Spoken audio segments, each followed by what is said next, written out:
people that are in powerful positions, whether it be a company or an industry, whatever have you, if they're flexing their power and giving or using their power to, I guess, coerce people to doing different things, or, um, just bribe, whether it be money, a promise of a position, a promise Opportunity. of an opportunity. Yeah. Um, how wrong are they? 100% wrong?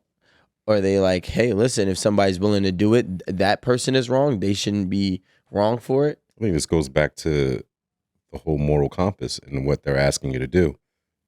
Really, like, because everybody's got their own agenda. Everybody's trying to get to their end goal, and you got the veteran that was once a rookie, and now you got the rookie that wants to be a veteran. So, what are you going to do to get to that veteran status? And the veteran is like, this is what you got to do. So there's an exchange of like that. Something's got to happen, and they both know it. That agreement. So I don't know. I don't know if it's wrong if it's like not on some like weird freaky shit, but if it's on some like business shit, like yo, this is what you got to do. If it's on some business shit now, if it's on some other shit, then you could say no. Again, that's your moral compass. Like if they say yes. So let's say there's a guy named Bob, I think it's already known though. right? So look, hear me out. There's a guy named Bob. Okay. Bob runs a Fortune 500 company. Okay. He's the CEO. There's a girl named Julie. And Julie is just, she has a little box office. She wants the big office on the top floor next to Bob. Okay. Bob's like, yo, I'll get you this top office. Okay. But I need a piece of you. And she gives it to Bob. Bob gives her the office. Okay. Right?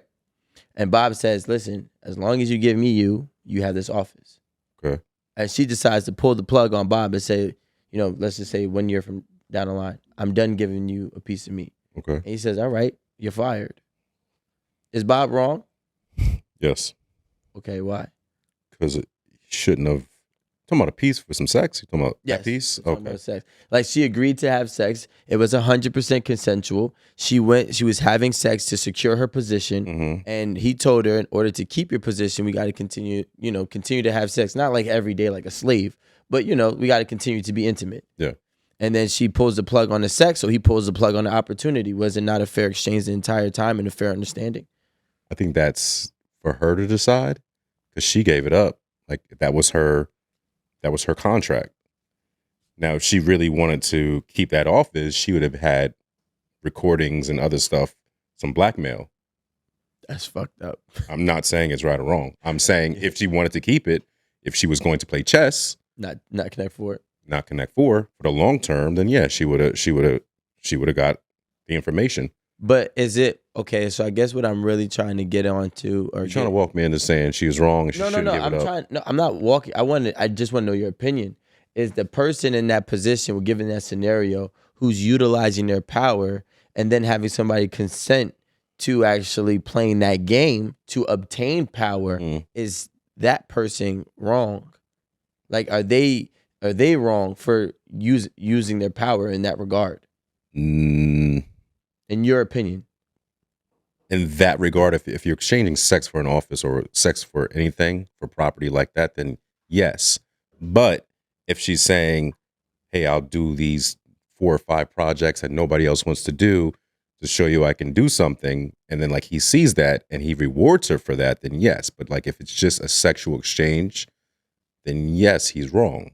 What I'm saying is my thing is when something becomes consent. But what are you consenting to? You didn't consent to that. What you did was no. she was probably working. All she wanted was an office.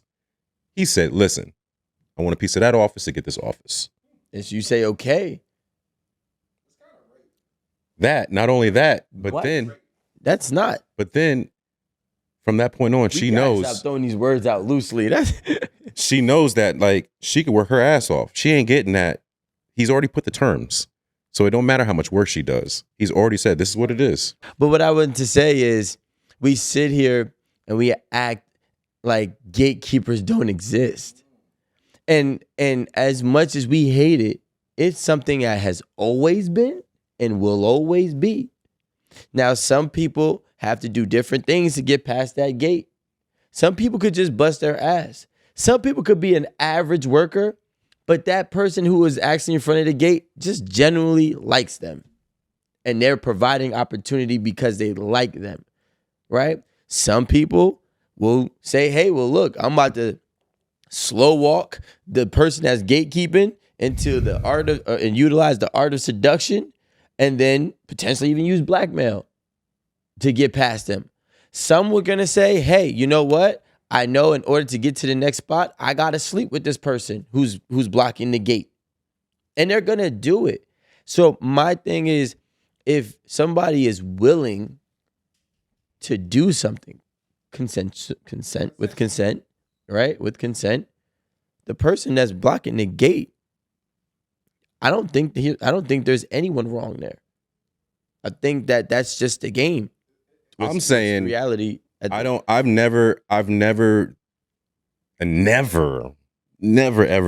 ever thought that like a woman wanted me for just one reason.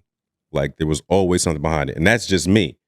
Like there's something more. You want something. And I'm not even saying now in my 40s, now in my 30s, whatever. There was always a play. But I was always raised like that. You know, my mother told me when I was young, she was like, yo, you go to a bar, you see a lady, why are you buying her drinks? She's there to drink. She's thirsty just like you.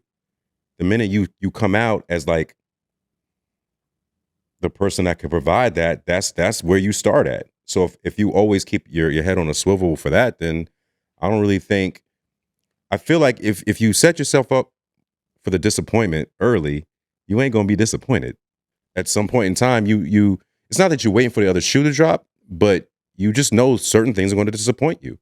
And when you raise your bar for disappointment, then like them little things is kind of like, it is about to happen. And it's not as bad as I thought it was because I was prepared for it. But like you find happiness in the moments that it's not. Like it's not, you can't just find happiness in just the highs because you know it's going to be the medium. And like you got to find happiness in the medium when it's not that low. I think it's great. When you have somebody and you breadcrumb them all the way and you string them on to the point where they don't even know that you're literally reeling them in to put them in a position where their only option is to compromise themselves, that's the worst of all gatekeepers, right? So there's some people where you'll bust your ass, they'll bring you around, they'll never give you the opportunity, and then they'll get you about 3 or 4 years just when you have nothing left to give. Because now you're at the most compromising position in your regular life. You're more likely to do you're more likely to do things that you would never do when you're in that worst position of your life. That's what the entertainment industry is, by the way. When they say that they break you, they're not saying that they break you like, oh, you get this one opportunity. No, they say, you're going to go ahead. We're going to even give you a taste of this life. Then we're going to strip all your resources. You're going to struggle. You're going to starve. You're going to wish you have help. We're never going to allow you to get help. Whenever you turn for help, we're going to make sure that they don't help you. And the only one that's going to be there to save you is going to be us. And then the only way that we're going to save you is if you do what we say. Those are the evil gatekeepers. Those people deserve a different place in the afterlife, right? I think that's a little bit different. though than Bob and Julie. Like he just liked her. Yeah. You also know that Bob, and I feel like a lot of these men, saying excluding Diddy, but a lot of these men, they're not very attractive, and they know this. Of course. So it's not like it's you. You always see the people who have all that power with the big old fat bellies because they eating good and they don't work take care out. of themselves. They don't take care of themselves, and they've got 3 or 4 girlfriends, a yacht, and all types of other bullshit. Right? These people know that you don't want me, so I'm going to play the game just as well as you play the game. And now I want to play the game just as well as you play the game. I'm going to give you my contract early. Listen, you want the corner office? Come sit on my lap. We're going to discuss this, right? And then that's for you to decide if that. Yeah. So I gave you. I mean, it's not like these aren't very attractive men. Yeah, they definitely always look crazy. Now, when her fat ass opened up this briefcase and it's glowing, and like, it's glowing, you know what I mean? It's glowing, and it's just got millions of dollars. Yo, it's the key to New York. And she says, no one's got to know. Elizabeth II. and no one's got to know. It sounds good. See, you're the people that I love having this conversation with because I don't buy it. What if she looked like Angelina Jolie? No, she's disgusting, and she never does. What if she looked She like Jennifer absolutely Lopez? never does. Oh my God, the hanging skin, The hanging skin. and the terrible She got eyeliner. this one, like this, like. The terrible eyeliner that's always like caught up in the bags. It's like, oh my God. It's clumped. I know what you're talking about. But why are we mad about what money does to people when the sole purpose of the creation of money was to obtain power and control? Okay? Money was created for that only reason. Before it was a there was a bargain system. You had a chicken, you had a cow. I give you 6 chickens for your cow. We're equal, right? So now what I'm going to do is establish a currency in which I can control, in which I can own. Money was established for the sole purpose of obtaining power and control. Currency, the actual currency. That is the legit reason why money was created. So when we say, when we act like, oh, wow, I can't believe that money corrupted, or wow, money is just robbing you. That's what it was for. That's what it was created for. This is the reality. You get what I'm saying? Yeah. So I don't get mad at it because do I think that it's unfortunate? Yes. Do I think that it's terrible? Yes. But is it the reality? Yes. Is that the purpose and the reason why the currency was designed? Yes. So if I'm going to play the game of the currency game, I know what it was made for. Now, for those that money can't buy them, whatever that price is, and it will never waver their morals, great job. The money didn't get you. You know what I'm saying? I'll be in. But 95% of people, or 99, or maybe 99.9% of people that have a price under a certain circumstance in their life, this is what money was designed for, and that's the reality of it. It's the hard truth. It's That's the only because truth. To them, it doesn't signify that. I think it signifies freedom for them, Yeah. as opposed to it. Yeah, and to the person who has it is the power. I have the power, and you want freedom. That's why it was designed. A broke person can always be cool, but a rich person can't always be cool. You guys, that make sense? I can be broke and be cool, but if I was cool, it doesn't matter if I'm broke or I'm rich.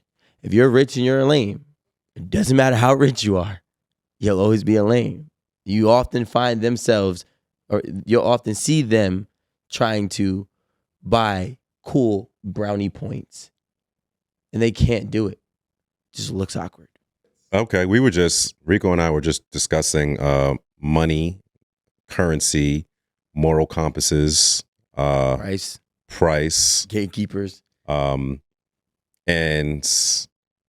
you say in actuality, I think that everybody's got a price, and you may not want to admit it out loud, or you could be an Allen and you don't have a price. But I think everybody's got a price. For whatever that is, but for that, he doesn't have a price.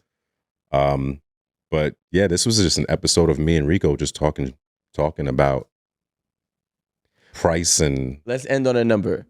What's your price? 79. Not on this camera. 288 pounds. All right. But clean. Right? She not clean. Well, I ain't gonna say that. 288 pounds, 79-year-old woman. Yeah. With the whisker mole. It's fine. What's the price? She got assets, like she got everything. I know the price, but you got to tune in for the price. You got to watch the whole season for the price.